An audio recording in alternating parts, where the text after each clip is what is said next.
Oh, here we go once again, episode number 7. Look at us rolling. Good reaction from the people, I gotta say. I get a lot of good feedback. Yeah, me as well. Kind of got not discovered, but what's the word? Where you get noticed. Yeah. Somebody. You're that guy. I got recognized. That's what I'm trying to say.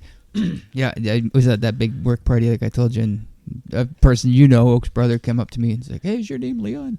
Yeah. He goes, "You do a podcast?" It's like, it's the closest I've ever gotten to being recognized, so I'm gonna let it roll. Anyways, you're listening to Music, Myths, and Cannabis.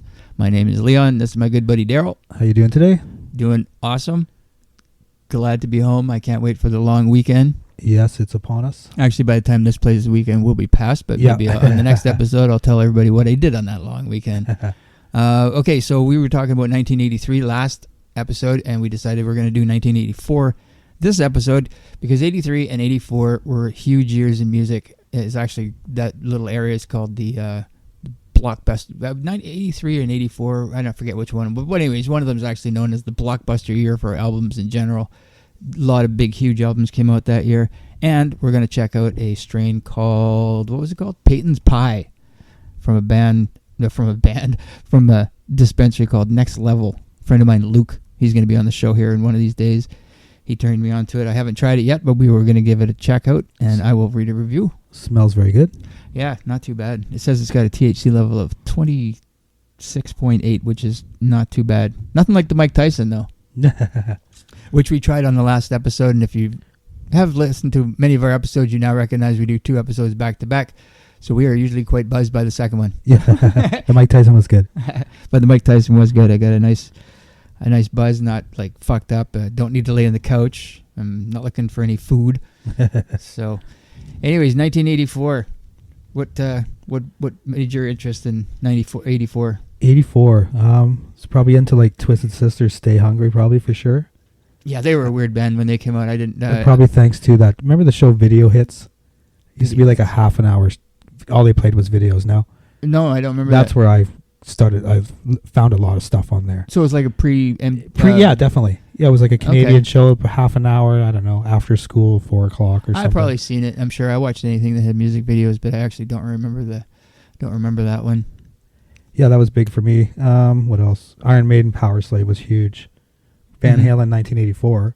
Which album was that Iron Maiden's first one? No, definitely not. Their first one was like 81. What was it? What was that one with Run to the Hills and all that? What's the name of that one? Number of the Beast. Right. Yeah, 82. I've made a point before. I never was a huge Iron Maiden fan, but I did listen to that album, Number of the Beast. That was actually a pretty good album. Yeah, that's what like I said, 83 got me into the metal, so I was into all that kind of stuff now. Maiden, Twisted Sister, Rat, Van Halen, Priest. 84 was a busy freaking year. They came out with the MTV Music Awards. Yeah, so that the sales for music in general boomed like in 84. Mm-hmm. Well, after disco had huge sales, and then it kind of faded away. And if you could actually see the sales, you'll see the drop, and then 83 started to come up a bit, and then 84, bam, sales. People were just buying records like crazy. Yeah. But there was a lot of... when did cassettes come out anyway? I don't... cassettes, I don't Probably around know. then too. Must have been 80s, right? Because I don't remember 70s having cassettes. I would say late 70s, mid to late 70s myself. Remember the 8-tracks? Yes, had lots of them. Fuck. I couldn't believe how they would actually have something recorded and right in the middle. It could be the song you skip bought. The next program. It could be the same song you bought, the hit off of the album, right in the middle of the song. Yeah. Clunk, clunk. And it would fade in and then fade back. It was horrible. Even as a kid, I thought, this is just stupid. Yeah, I remember being in my dad's car and one of them got stuck, and there's so much tape inside that thing. Every once in a while I see somebody buying a box. It's like, look, picture of it. It's like, look. Yeah, some of them are worth quite a bit of money. Some things that are worth money, I just don't get to. Though. Yeah. One man's garbage, right? Yeah, right. Prince, Purple Rain. Yeah, that was a big one that year. That was a huge one. He was the first guy to have a hit album, a hit song, and a hit movie. Really? At the same time. He's tiny, eh? Oh, he's tiny. Tiny little fucker. He was also Jehovah's Witness. Really? I did not know that. What else we have? Like Madonna, Like a Virgin. Yeah, that was Bruce Springsteen, Born in the USA. And Band-Aid was that same year. Oh, really? Yeah. You remember that? Yeah, I do. Yeah. Do you remember the song? I do. I can't think of the name of it. What was the other? What was the other thing? It was the Band-Aid, and then there was that other group of musicians got together? There was Hearing Aid, but that was 85. That was more of the metal kind of guys. And then there was Farm Aid. Yeah. Oh, that's going to bug me now. But this is what happens every time we get together. Yeah. Think about something else. Yeah, it sprouts you off out there. What the hell was that? The name of that thing? The Farm Aid, not Farm Aid. What did I just say? It was Band Aid. Band Aid. Yep. Phil Collins, Sting. Who else was in there? Boy George. Yeah. George Michael, Bono, and Bob Geldof got that together. Oh, really? Okay. Was that the year that the drummer for Def Leppard lost his arm? It was, yeah, in a car crash. Yeah, I remember that. I thought, and I was so surprised to see him when he come back. You know, one arm guy, and he still rocked it. Yeah, it wasn't until like 87 that they actually put another album out. They took about 3 or 4 years off, did they? And then there was also Vince Neil from Motley Crue got in his car accident and killed Razzle from Hanaway Rocks. Yeah, I remember that one. You know, he got like 30 days in jail. Yeah, bullshit, eh? A few fines here and there. Nothing. Yeah. That was bullshit. I'm sure the other guy's family wasn't too happy about Yeah, he was that. only like 21. Number 1 album that year. Do you know that one? Number 1 album? No, I don't. Bruce Springsteen's Born in the USA. Yeah. Never was a big fan of that. Oh, same year that Marvin Gaye's dad shot him in the chest. Oh, really? You know that story?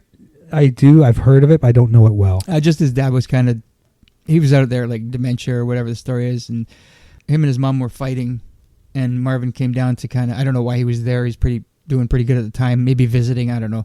And he came down got into the middle of it, and the dad ended up shooting him. No, really? Which is crazy. He was just busting out that time too. Huh. That's fucking nuts. Then we had Green River, one of the first grunge bands to form in 84 with members of Mudhoney. And that's a Seattle thing, I'm sure? Yeah, members of Mudhoney. Eventually had members of Pearl Jam in them. Mm-hmm. What was it? Mother Love Bone. That was the one I was thinking. It's not that I'm not saying they sound the same or anything like that, but just that different name for some reason. I always get those two. Yeah. Metallica, Ride the Lightning. Amazing album. Yeah, like that one. I don't know if it came out in 84. It did, yeah. Did it? Okay. Madonna, you mentioned. Tina Turner, Private Dancer. That was another big one for that year. That was really strange. She busted away from Ike Turner. He used to beat her constantly. Yeah. And she broke away from him, and it was just kind of cool to see this abused woman surpass the success of her abuser. Yes, exactly. I thought it was cool anyway. The one she did with Bryan Adams was huge, whatever that was. If you remember that one. Like a duet they did. Vaguely. I can't think of it right now, but if it was playing and I didn't see it, I could totally go, oh, that's, name that tune, I'd know it. And remember, I was telling you, Mark Knopfler wrote that Private Dancer song. Oh, really? And of course, 1984 Van Halen album. Yeah. That was a huge album for me. Yeah, it was a big album. Almost went to see them, but just couldn't get the cash together. I was going to go see them. I think it was, if they were playing in Edmonton? I don't know, but anyways, there was... Yeah, I've never seen them with Roth. I've seen Roth solo, and I've seen Van Halen, but not them together. What year did you see Roth, I mean? When did I see Roth? I seen Roth on a Skyscraper tour, so that would have been like 88. Oh, I know and that then album. Again in 95, maybe, somewhere's in there. I always liked David Lee Roth. Yeah, he was always good live. Great fucking frontman for one. I know he's kind of quirky and goofy, but the Van Halen brothers, they fucking hated everybody. Yeah. So, you can't even... I like the Sammy years, too, for Van Halen. It was different, but I do like it. I saw them live. It was good twice. They got a couple songs. I mean, out of the fucking 17 albums or whatever they put together, I could probably come up with an hour of songs from the Sammy Hagar years that I liked. I didn't listen to Sammy even on his own before that. Did you? Yeah, I did. Yeah. There was something kind of hokey about him. I think the Van Halen sales with Sammy are much more than the Ross sales, like the radio hits and stuff, right? You could be right, but what happens there is you got things that hit the radio and are radio friendly, and then you got that mass of people that buy it and like it and shit. But that's not necessarily the Van Halen. The Van Halen, my Van Halen is David Lee Roth. Yeah, exactly. It always will be, for sure. Yeah, and it's not just because it came out and that's would it have done as well under another name? Probably not. Like if they had to change the name to whatever. Agree. No, if they came out, if they gathered Sammy Hagar and they called it like Van Hagar or something. Yes, there was rumors of that. Remember when they were first getting together? That they were going to change the name? Yeah, it was probably just the media saying that, but yeah. Yeah, I think that would have been a bad choice. Yes, definitely. So it obviously the worked bad out choice well. was the third singer. The singer from Extreme. Yeah, that was. I do like Extreme, and I like him, but that was a bad album. Yeah, and they call it Van Halen 3. I guess it was the third singer. So And then that's when they started bringing back David, and then David's an asshole, and then let's have Sammy and David on tour, but we're gonna have one. They'd flip a coin, and they had both singers, and whatever night they flipped that coin started that off. They didn't know who was gonna sing first, and then the next night it would be the other guy. So first night it was David Lee Roth, next night Sammy, and they just mix it up day to day after that. But that was just on their solo. That wasn't Van Halen. What do you mean? That was when they both did solo tours together. Like Sammy solo and Roth solo. They toured together. And Roth would open one night, Sammy would open another. But didn't Van Halen do a tour and have both singers? And they may, not that I know of. That's what I may be. Okay. You could be right. More research needs to be done. I know there definitely was a Sammy and Dave tour. But it was not Van Halen. It was solo. They were doing Van Halen songs. I definitely have to look into that. And Van Halen, they've been such assholes to their other band members. Like Michael, what's his name? Anthony. Michael Anthony is. I don't even think to this day he's on the website anymore. No, probably not. They just took him right out. You're gone. Didn't even exist in the band. Like there for 30 years or something. And they just. And without his background vocals, like it's not even. No, Van Halen, he was a great singer, like harmonizing with whoever. Yeah. He was a big piece of it. I see Wolfgang, Eddie's son, is opening for Metallica. He's not a horrible guitar player, but if your dad is an awesome anything, like if my dad was some kind of I've never actually listened to it. I guess it's Mammoth, I think he's called it, which was Van Halen's original name. Yeah, that sounds about right. He's not horrible, but and I understand why he's floating off the name, and he seems like a nice enough guy. I heard him on a certain radio talk show host. Would that be Howard Stern, by the way? Holy shit, I can't believe you picked up that was it. It was. Yeah, I heard him talking shortly after his dad died. He was pretty broken up about it. His dad actually had a guitar. It might have been Frankenstein. You know that guitar. And you know who was buried with Eddie's guitar? Who? Dime. Oh, nice. Dimebag Darrell. I believe the guitar that's on Van Halen 2's inside credits or something. No, I did not know that. That's pretty interesting. And he was buried in a Kiss casket. That I knew. Yeah. And that I kind of expected. I wonder if he had bought that already or if... I don't know. You know, speaking of Van Halen, you know the song All Wait? Yeah, I love that song. Apparently, Michael McDonald from the Doobie Brothers is the one that wrote like the lyrics and the melody and stuff because Roth couldn't come up with anything. Even though they didn't credit him on the album. He sued them like years later and won. That was actually one of my most favorite songs off that album. Yeah, I guess they didn't even want to put it on. Apparently, like the Ted Templeton or whatever his name is, was not liking that song and didn't want to include it. I'm sure this doesn't interest you too much, but the 1984 Olympics in L.A., the opening act was Etta James, and I, to this day, still listen to her. Yeah, no, I could listen to that. And Lionel Richie, he closed with, what's that one? All Night Long. Yeah. And I guess apparently it was like a 9-minute version. I could tap my foot for a second to All Night Long, but I don't know about 9 minutes. Yeah. Where were you living in 84? Still in Saskatchewan. Still in Saskatchewan. That was the just year, about to move back to Ontario. Actually, that was the year. That was the year where I was floating. I left Fort McMurray and I was heading to Saskatchewan. Went to Saskatoon. Was there for a while. Yeah. Here, let's check out this bud. Okay, so we got Peyton's Pie. Like I said, my buddy Luke gave it to me. Next Level Technologies is the name of the dispensary, or at least the LP that put it in this really cool-looking little jar. The breakdown on that one was actually quite impressive. We're talking about, where was the THC level here?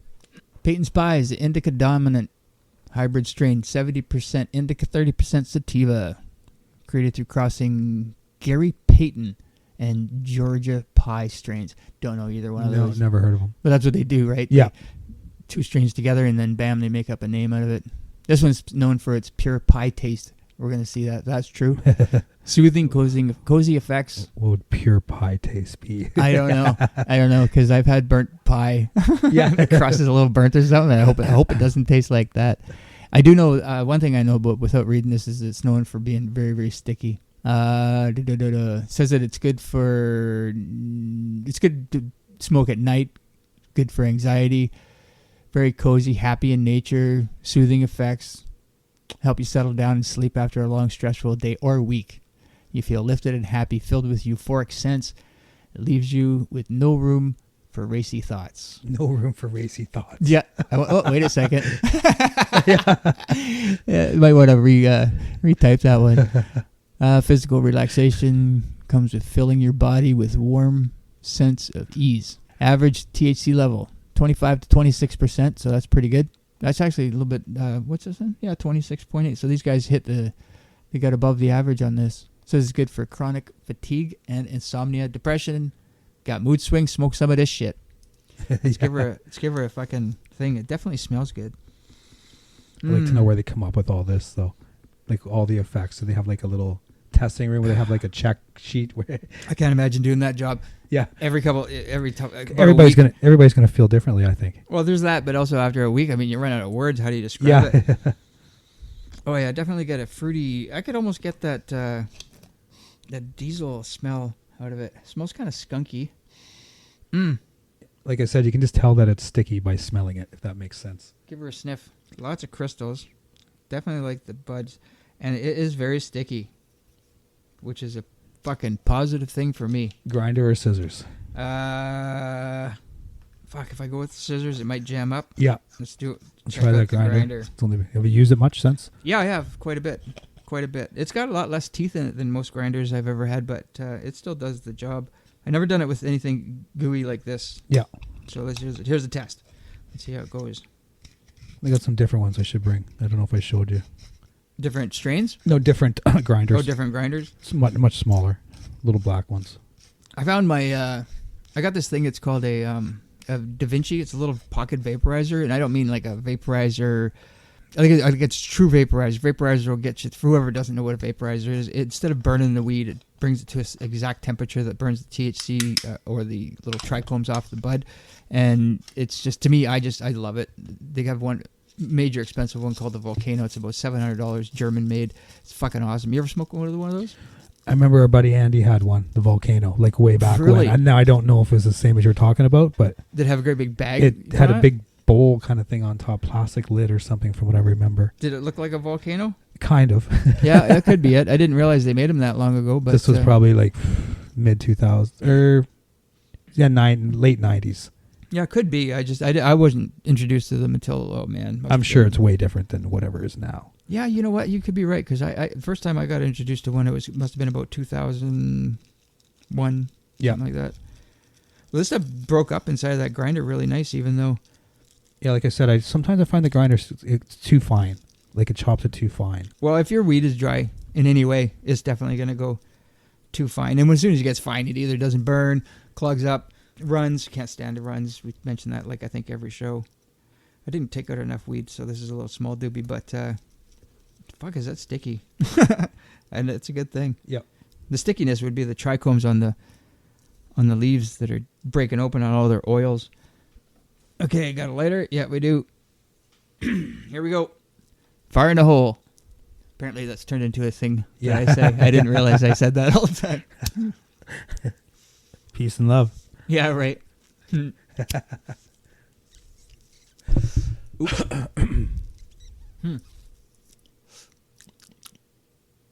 It's not as harsh as I was expecting, which is awesome. I can't stand harsh weed. So to say before, I hate coughing. This stuff here is only going for about, and I don't know where these prices are necessarily, if it's Canada or whatever, but that Mike Tyson shit was like, it was $150 for a quarter ounce. That's crazy. This is $60 for a quarter ounce at this place, $95 for a half ounce, $160 for a full ounce. It tastes very nice. Yeah, that's got some good taste to it. Would you say fruity? Yeah, a little bit. I'm kind of bad when it comes to describing the taste. Yeah, me too. Might not have taken on the best task for the two of us. Yeah. Doing reviews of weed. If I don't have the words for it. It got me high. Yeah. Burning good. Yeah, it burns very good. Again with the wet stuff. It's not wet, but moist. A lot of people hate the word moist. Can't help it. Whatever. And I'll say the flavor. What flavor are you smoking this week or something like that? Fuck, some people, they get so annoyed with me saying flavor. It's a flavor. Get over it. What do they want you to say? Strain. Strain, okay. Yeah. Fuck that shit. What flavor of pizza you having tonight? What strain of pizza you have? Fuck up. Yeah. I'm talking about the flavor. I'm not necessarily talking about the weed. You're saying you got some blueberry, hey? I do. Yeah. Tastes pretty good, actually. It kind of has a little, I don't know. Is it the true old school? I definitely can taste some blueberry in it, definitely. Good stuff. Yeah, I definitely like to get a hold of some of that too. Like the old type of blueberry. Yeah. Yeah, again, I'd buy this weed. we've been. I don't think we've had any bad ones yet. And that was exactly what I was just gonna say. It's not that we're stupid. We just go, oh, this is good weed. Oh, this is good weed. If it was shitty weed, I would totally tell you. Yeah. Well, I did. We kind of did. We were honest. I forget what the strain was, and then we came back the next week, and I was saying, yeah, it burnt like shit. Yeah, I don't remember what it was either. Episode 3, I think. I said, boys, I really like that. Humidity is good, and it contains in the jar, and the weed stays the same. And that's what happens is you got a bag and you open it up and it dries out a little bit, and then you fucking close it, and then you open it up to smoke another doobie. And by the time you're down to the last half of it, it's all dried out, and that's why you hate your grinder just grind it into powder and nightmare. Had you went to a concert yet in '84? In '84, because I had already seen Street Art by then. Oh, that's right. Yeah, I have not. I never. My first one wasn't until '86. And who was your first concert? Crocus and Judas Priest in Toronto. Oh, right. You told me that. My first concert, Jesus. But I do remember everybody coming back the next day after concerts that I couldn't go to. Like for example, was Twisted Sister and Iron Maiden. Everybody had the T-shirts the next day. It was just like, fuck. Yeah. And how come you didn't go? Couldn't afford it, or your folks? I was about an hour away to Regina. Probably couldn't afford it. Mm-hmm. Plus, I was only like 13, 14. Probably parents didn't want me to go. Yeah, I had one of those where up in Fort McMurray where there was this big show and everybody went to that one, and I didn't go. Reason was just couldn't afford it, really. I didn't want to ask my folks. And then we went for Chinese food later that night. Concert. Oh, how come you're not hanging out with your buddy? Oh, everybody's at the show. Oh, I would have let you go. Yeah. Fuck. Instead, I'm sitting here having Chinese food with my folks. I think everybody used to like get a bus from Weyburn. Like a whole bunch of people would get a school bus or whatever, rent it, and like drive up there. 20 people on the bus or whatever. Yeah, that's the way to do it. And then everybody can, well, I guess you're pretty young. I was going to say everybody can get shit-faced. They probably were. They probably were anyways, for sure. Especially Saskatchewan. Yeah. Saskatchewan, outside of the city, the country areas. We used to get pulled over by the cops with like 2 open cases of 12 beers, say. And the cop would like take some and fill up our 112 pack and just go home and drink it. And we're like 15. At the time, driving and drinking, and Jesus Christ. Just go home and drink it, guys. Just don't drive and drink it. I talk about Saskatchewan being like Texas, but I do have to say, I had one of the weirdest experiences there once. Buddy picked me up, we're driving around. He had just gotten off work, and he was one of these guys. He would drink and have a 6-pack while he's driving and shit like that. And you got to realize this is back in like 88 or something, 85 or whatever. Where it was still horrible, but it was more common. Yeah, exactly. So we get pulled over. Right in the middle of 3/4 smoking a doobie. I'm the passenger. And I got a beer. He's got a beer. We put the joint out to be pulled over. And the cops fucking poked their head in there. I remember this. It was a girl cop on my side to get out. And she sees my beer and she goes, pour that out. So she makes me pour it out. And she goes, open this one and pour that out too. So I do that. And I think I had 3 or 4 beers we still had to pour out. And I did all that. And she goes, I have no evidence. Get out of here. Yeah. She doesn't want to do paperwork. Maybe that was it. I don't know. But the guy I was with, he was like, holy fuck, that never happens to me. I can't say that it always happens to me, but he just said never had it. I had a situation with you actually with that never happens to me. It was when me and my wife went to this Gwen Stefani concert, and on the way in, we were headed to our seats, and on the way in, we got on this elevator to get up to our platform, and somebody else comes on, and they go, oh, where are your seats? And I thought it was some security or somebody's going to usher us or whatever. So we show her and she goes, well, I just want to, I'd like to upgrade your tickets. And they took us to like 4 pay whatever. And I said, so I was telling you this story and I go, it's cool and stuff like that. And that never happens. Yeah. Fucking cracked me up on that. That never happens to me. So Saskatchewan, were you driving by then? No, I was only 14. But you only had to be 14 in Alberta. Oh, you Saskatchewan, right? Yeah. At the time, you only had to be 14 in Alberta. You could write your learners and get your license and shit. Yeah, so, But anyways, I made a mistake there. Saskatchewan, I was just hitting Saskatoon. Lots of red hair as far as weed goes. Lots of mushrooms. Lots of hash where I was. Still, oh yeah, right. Yeah, you were there. Lots of hash. So when you had to get hash, did you happen to know a guy, or was it like a quest every time? No, we knew a guy. And he always had hash? Always. Yeah. Loved his hash, did he? I could probably still take it to his house this day if I wanted. He's probably got some fucking hash. Craziness. It was a different time back then trying to get some weed. There was shitty fucking, like I said, red hair had seeds and stems and totally different from what's going on in the world today. I like it. I like the change. Yeah, definitely. I love being able to go to a park, because here in Canada you can smoke a doobie anywhere. You're legally allowed to smoke a cigarette. Yeah.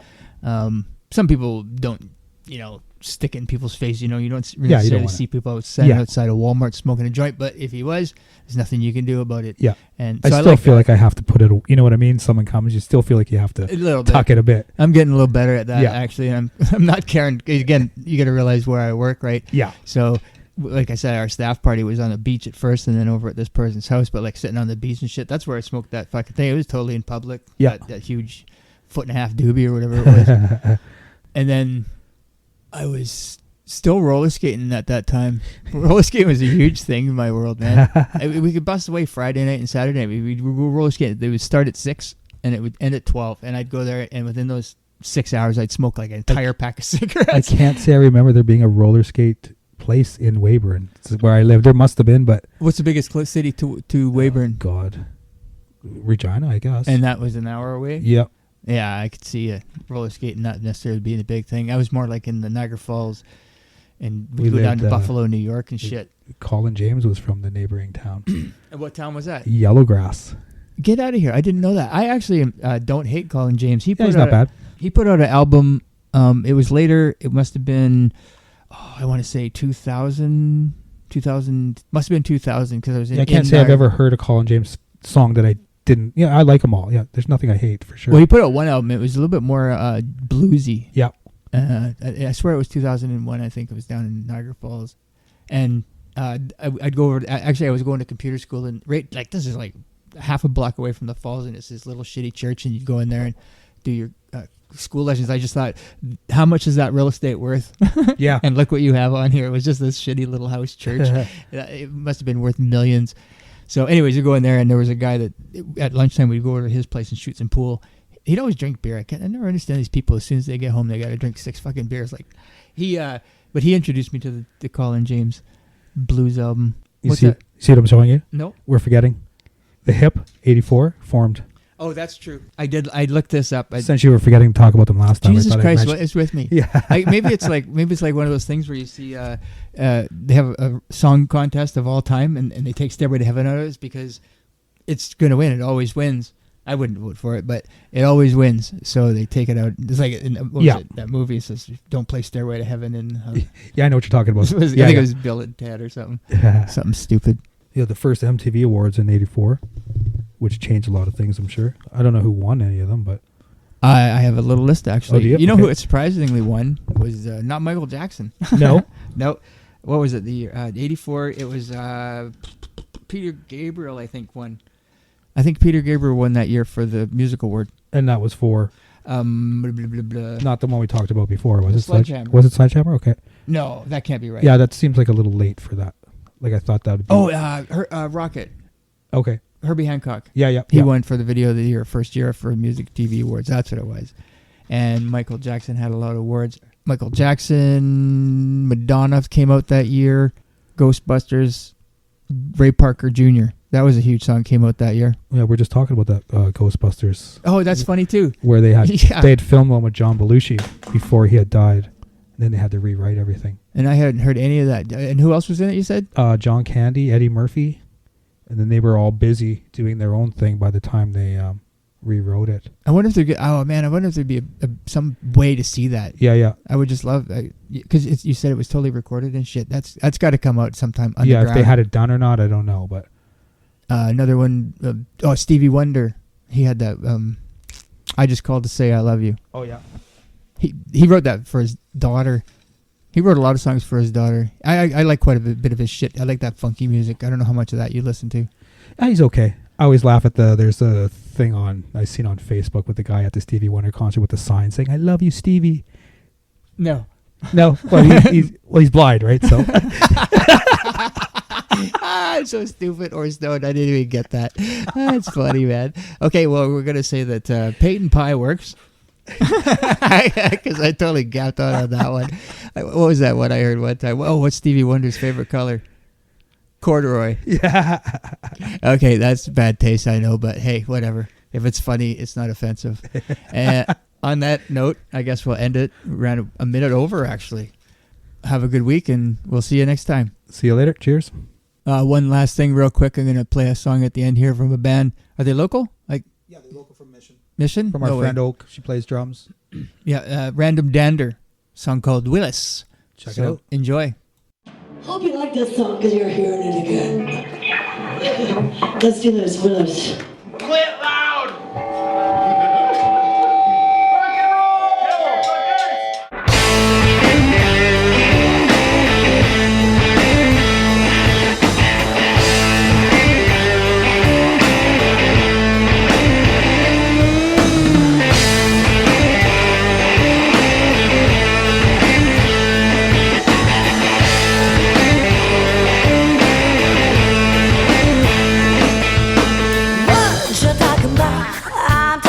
The way things used to be. Where you're gonna go back to that time when you went so angry. Close your eyes, my dear. You'll see the pieces solely in your mind. But you're thinking back. You're telling me the way it's meant to be. Where you run to? I don't know, but I'm scared that if I stop, I wanna be. And my feet.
What you thinking about?